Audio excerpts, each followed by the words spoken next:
ബിസ്മില്ലാഹിർ റഹ്മാനിർ റഹീം. കതബ്ന അലാ ബനി ഇസ്രായീൽ. മുസ്ലിമീങ്ങൾ നബി സല്ലല്ലാഹു അലൈഹി വസല്ലം തങ്ങളുടെ കാലഘട്ടത്തിലുള്ള മുഅ്മിനീങ്ങൾക്ക് ഖുർആനിക അധ്യാപനം വരുന്നതിൻ്റെ മുമ്പ് മൂസ നബി അലൈഹിസ്സലാമിൻ്റെ കാലത്തെ മുസ്ലിമീങ്ങൾക്ക് അള്ളാഹുവിൻ്റെ നിയമം അങ്ങനെയാണ്. ആ നിയമം ദുർബലപ്പെട്ടിട്ടുമില്ല. ആ നിയമം അങ്ങനെ തന്നെയാണ് ഈ ഉമ്മത്തിനും കൈമാറപ്പെട്ടത്. എന്താണ്?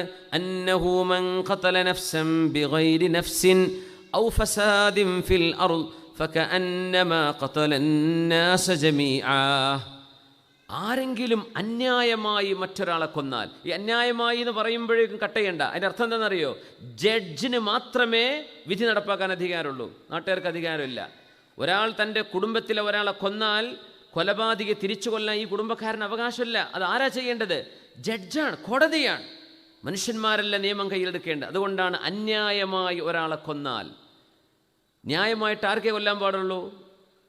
ജഡ്ജിന് മാത്രമേ പാടുള്ളൂ, ഖാദിക്ക് മാത്രമേ പറ്റുള്ളൂ. അല്ലാത്തവർക്ക് നിയമം കയ്യിലെടുക്കാൻ പാടില്ല. നമുക്ക് സങ്കടമുണ്ടാകും, വേദനയുണ്ടാകും, വിഷമുണ്ടാകും, ശരിയാണ്. പക്ഷേ സഹിച്ചേ പറ്റൂ. കോടതി മുഖാന്തരം മാത്രമേ അതിൻ്റെ വിധി നടപ്പാക്കാൻ പാടുള്ളൂ. ആ നടപ്പാക്കുന്നത് ന്യായമായിരിക്കണം. ജഡ്ജി എങ്ങാനും നിരപരാധിയെ കൊന്നു കഴിഞ്ഞാൽ അള്ളാഹുവിൻ്റെ മുമ്പിൽ അവർ ചോദ്യം ചെയ്യപ്പെടും.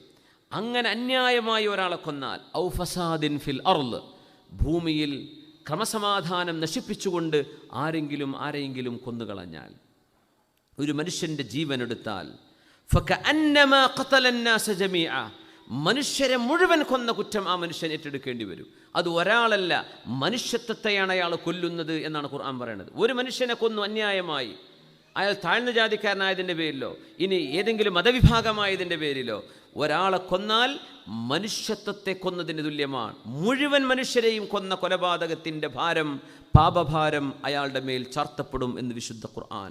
വമൻ അഹ്യാഹ, നിരപരാധിയായ ഒരു മനുഷ്യൻ കൊല്ലപ്പെടാൻ പോകുമ്പോൾ ആ മനുഷ്യൻ്റെ ജീവൻ രക്ഷിച്ചു, അക്രമികളെ തുരത്തി ഓടിച്ചു, നിരപരാധികളായ ആളുകളുടെ ജീവസുരക്ഷയ്ക്ക് വേണ്ടി നിങ്ങൾ നിന്നുകൊടുത്തു.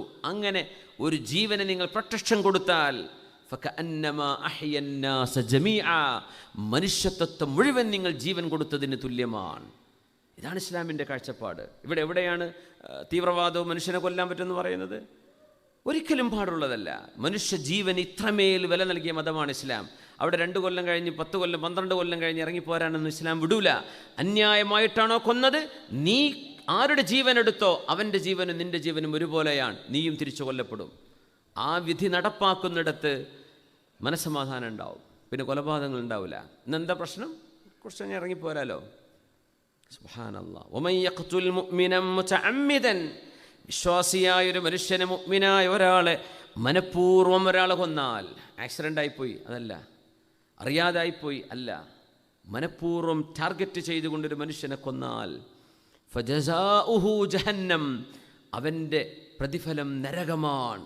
ഖാലിദൻ ഫീഹാ, അവിടെ കാലാകാലം കിടക്കേണ്ടി വരും. വഗളിബല്ലാഹു അലൈഹി, കഴിഞ്ഞിട്ടില്ല, അള്ളാഹു അവൻ്റെ മേൽ ദേഷ്യപ്പെട്ടിരിക്കുകയാണ്. വലഅനഹു, ആ മനുഷ്യനെ അള്ളാഹു ശപിച്ചിരിക്കുകയാണ്.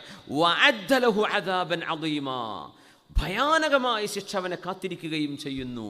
ഒരു വിശ്വാസിയായ ഒരു മനുഷ്യനെ അന്യായമായ ഒരു മനുഷ്യൻ ജീവനെടുത്താൽ, അതുകൊണ്ട് ജീവൻ വലുതാണ്. ഹൈ, അള്ളാഹുവാണ് ജീവൻ തന്നത്. ആ ജീവൻ തന്നവനായ അള്ളാഹുവിന് മാത്രമേ ആ ജീവൻ എടുക്കാനുള്ള അവകാശം